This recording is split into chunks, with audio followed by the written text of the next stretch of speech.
Cette vidéo a été enregistrée pour la formation seulement. Elle ne détient aucune information sensible. Nous allons voir dans cette vidéo les principes d'ingénierie qui ont amené à un design parfait pour avoir une combustion parfaite. Donc, ce que l'on veut, c'est de pouvoir récupérer le maximum d'énergie de la combustion de notre carburant. Il y a trois choses importantes à se rappeler pour la chambre à combustion. La première, on a une capacité de récupération de la chaleur produite de la combustion d'à peu près 20 à 30 20 pour les moteurs à piston et 30 pour les moteurs à turbine. Le reste est perdu en chaleur radiante, en bruit, en vibration et d'autres problématiques comme ça. L'autre chose qu'il faut retenir, c'est qu'on a une vitesse de déplacement de l'air à l'intérieur de la combustion qui est beaucoup plus rapide que celle de la combustion du carburant.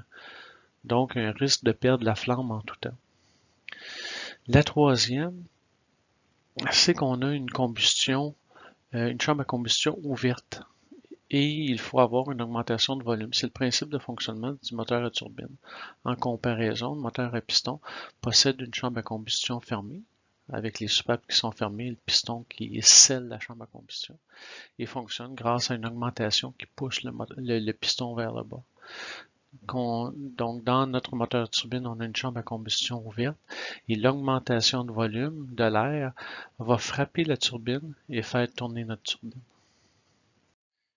La chambre à combustion est composée de deux parties, le tube à flamme et l'enveloppe.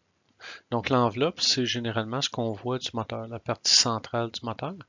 Et c'est-à-dire le tube à flamme, c'est la partie intérieure qui va contenir la flamme. C'est l'endroit où le carburant va être mélangé avec l'air.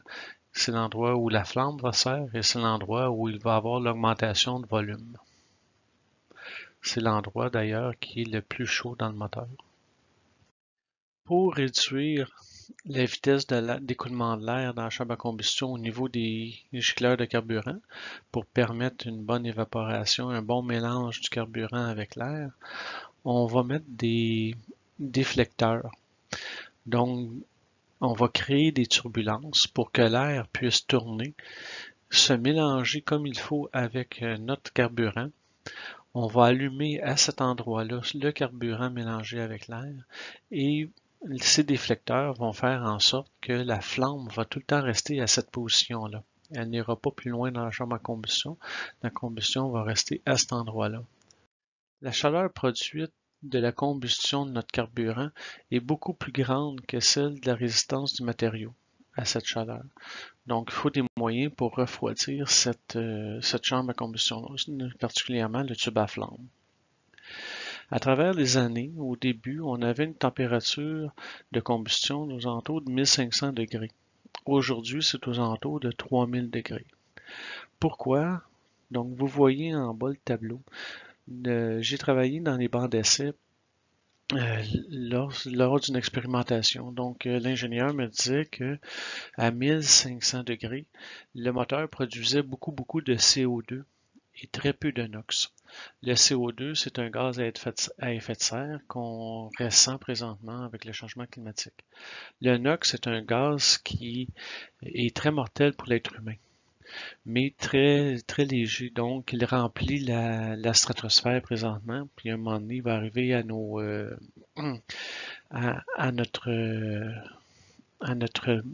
bouche, si on veut.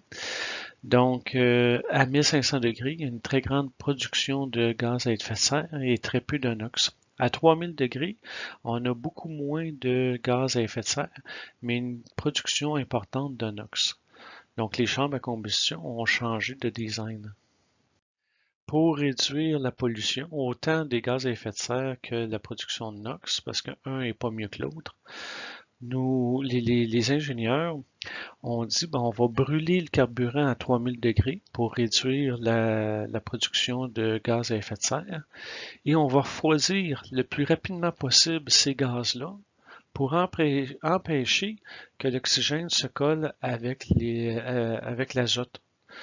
Donc, en ayant des chambres à combustion comme ça, ben, on a une production de gaz à effet de serre moindre et une production de NOx moindre aussi. Donc, on a été gagnant. Donc, à partir de l'an 2000, à peu près toutes les compagnies ont été avec leur propre design pour réduire la production de gaz à effet de serre et de NOx. Parce qu'on brûle le carburant à une plus grande chaleur, nous pouvons récupérer beaucoup plus d'énergie. Donc, un moteur, si je prends le moteur de Pratt & Whitney, le JT15 qui produisait 2500 livres de poussée, donc un moteur équivalent aujourd'hui de la même grosseur, qui est le PW500, produit 5000 livres de poussée. La même grosseur de moteur, la différence, c'est la température de combustion du carburant. Nouvelle notion dans cette diapositive, le SFC, donc c'est la consommation spécifique de carburant. Combien j'ai besoin de livres de carburant pour produire une livre de poussée par heure? Donc on peut comparer à ce moment-là tous nos moteurs. Donc dans les années 50, on avait besoin d'à peu près 1,5 livres de carburant par livre de poussée produite par heure.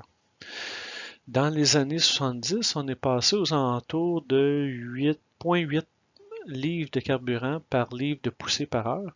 Et aujourd'hui, en vol de croisière, ce qu'on recherche, c'est 0,5 livres de carburant par livre de poussée par heure. Le moteur de la turbine est fait pour la pleine puissance. C'est là où sa consommation spécifique est la meilleure. Donc, un moteur qui, en vol de croisière, donne 0,5 livres de carburant par livre de poussée par heure, dans le fond, à pleine puissance, donc au décollage, produit environ 0,3 livres, il a besoin, c'est-à-dire de 0,3 livres de carburant par livre de poussée par heure. Donc, avec ces données-là, l'idée d'avoir un avion hybride, donc un moteur à turbine plus un moteur électrique, pour aider au décollage est parfait. Donc, on va mettre un moteur à turbine à pleine puissance en vol de croisière, qui va nous donner une consommation spécifique de carburant de 0,2 livres de carburant par livre de poussée par heure. Et pour monter l'avion à son altitude de croisière, ben là, le moteur électrique va donner le surplus de puissance qu'on a besoin. Et lors de la descente, lors de l'atterrissage, ben, tout le long de la descente, on pourra recharger les batteries grâce, dans le fond, à l'économie de puissance qu'on n'aura pas besoin parce que l'avion descend, on a besoin de moins de puissance. Donc, cette puissance-là économisée pourra tout simplement recharger les batteries. Maintenant, les défis de conception de la chambre à combustion. Donc, on a besoin de refroidir notre chambre à combustion, de maintenir la flamme à un endroit spécifique, de protéger la chambre à combustion de la chaleur et de réduire le bruit et les gaz à effet de serre et les autres polluants. Si vous voyez une chambre à combustion, vous voyez l'enveloppe qui est vraiment scellée, hermétique, mais par contre, le tube à flamme, lui, est plein de trous. Ces trous permettent à l'air compressé, le P3 qui vient du compresseur, à pénétrer dans la chambre à combustion.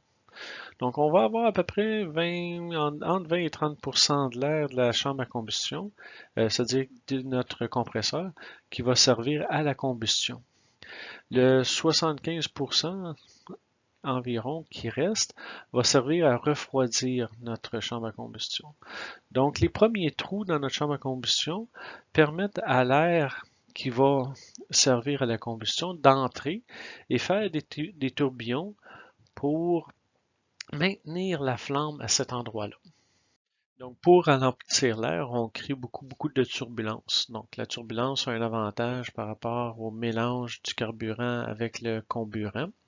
On parle de carburant parce que le moteur à turbine peut brûler des gaz et des liquides. Il peut fonctionner à l'essence, au propane, il peut fonctionner au gaz naturel, il peut fonctionner au diesel.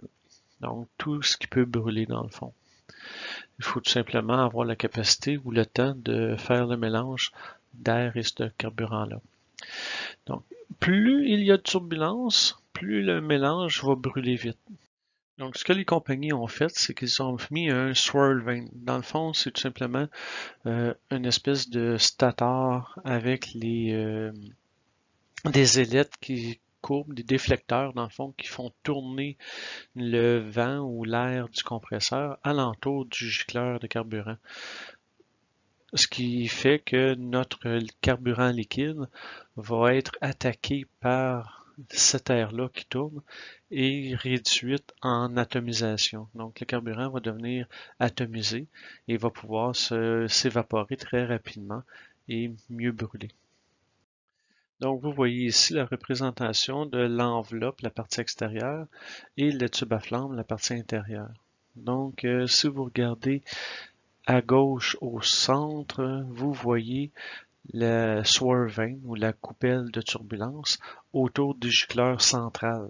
Donc le carburant arrive au centre de cette chambre à combustion-là. L'air arrive de la coupelle de turbulence pour prendre le carburant et l'atomiser, le mettre en fines particules. Et vous voyez les trous de notre chambre à combustion proche du swirl qui vont faire en sorte que notre air, l'air d'écoulement, la masse d'air va être ralentie et notre flamme va rester à ce niveau-là. Donc, un autre défi de conception, c'est de refroidir la chambre à combustion, le tube à flamme, des hautes chaleurs, donc protéger notre chambre à combustion. Donc, les ingénieurs ont pensé de faire des trous et des déflecteurs pour faire en sorte que l'air qui sort de la combustion puisse faire une couche limite sur le tube à flamme. Donc, sur la chambre à combustion, vous voyez les trous et les déflecteurs qui font en sorte que l'air qui vient de la chambre à combustion est poussé dans le sens d'écoulement de la masse d'air et fait en sorte de protéger notre tube à flamme.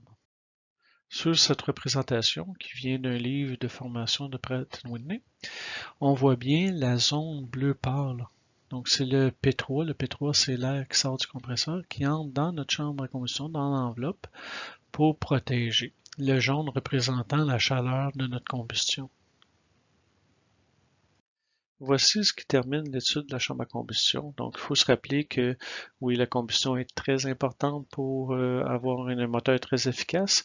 Et cette combustion-là a deux buts. Dans le fond, c'est de faire tourner le compresseur et de faire bouger l'avion le plus rapidement possible. Donc, accélérer la masse d'air qui rentre dans le moteur. Cette vidéo a été enregistrée pour la formation seulement. Elle ne détient aucune information sensible.